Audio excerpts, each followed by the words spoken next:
Hello বন্ধুরা, আমি আবার এসে গেছি তোমাদের কাছে নতুন ব্লগ নিয়ে। এই স্বর্ণালীর সংসারে আমি স্বর্ণালী। তোমরা কেমন আছো?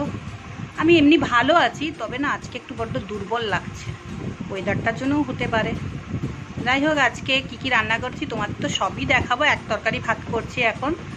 সব দিন তো আর দুটো তিনটে করে তরকারি করা যায় না। তো যাই হোক, আজকে কী কী রান্না করেছি দেখাবো। রোদের এটা দেখো, তেজটা দেখো, জানলা দিয়ে দেখতে পাচ্ছ নিশ্চয়ই কী অবস্থা। রোদ বাবা, মানে রোদের মানে বেরোনো তো দূরের কথা, আমি ওই রান্না করি যখন ওই তাপটাও নিতে আমার কষ্ট হয়, মাথা তমতম করে, কষ্ট হয়। তো যাই হোক, এখনই যদি এই অবস্থা হয় এরপরে কি হবে। তো তোমরা লাইক শেয়ার কমেন্টটা যারা করছো না করে দিও প্লিজ। যারা করছো তারাও করে দিও। আর যারা এখনও সাবস্ক্রাইব করে উঠতে পারোনি, যে কোনো কারণেই হোক, তারা আমার চ্যানেলটাকে সাবস্ক্রাইব করে নিও। আমার সাথে থেকো, পাশে থেকো। যাই হোক, তোমরা সবাই খুব ভালো থাকো, সেইটাই আমি সবসময় চাই।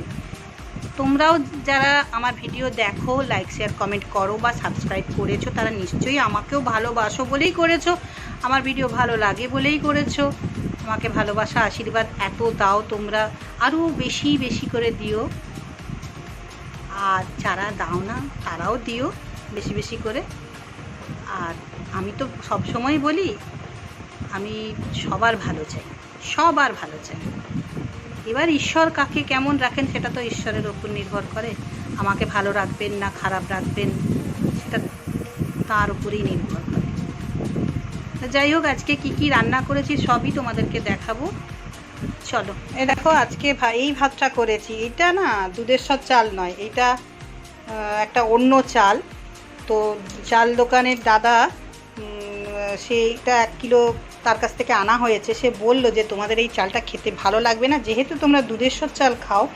দুধেশ্বর চাল যারা খায় তাদের অন্য কোনো চাল ভালো লাগবে না।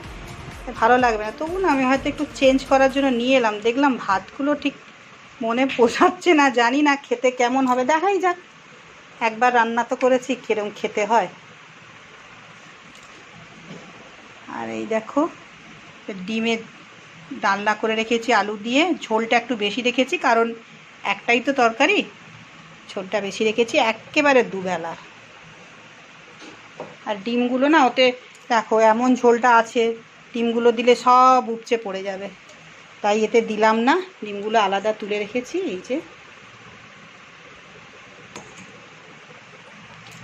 আর এইটা করেছি লাউয়ের খোসা ভাজা। আগের দিন লাউ করেছিলাম, লাউ চিংড়ি, তার খোসাগুলো ছিল, সেইটা লাউয়ের খোসা ভাজা করে রেখেছি। দেখো,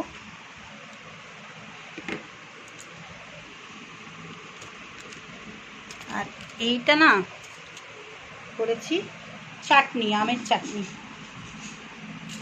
দেখো, অল্প করেই করেছি, একটা আমেরই, ব্যাস সেটুকুই, আর বেশি কিছু করিনি।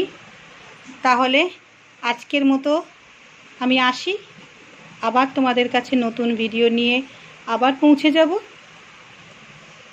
টাটা।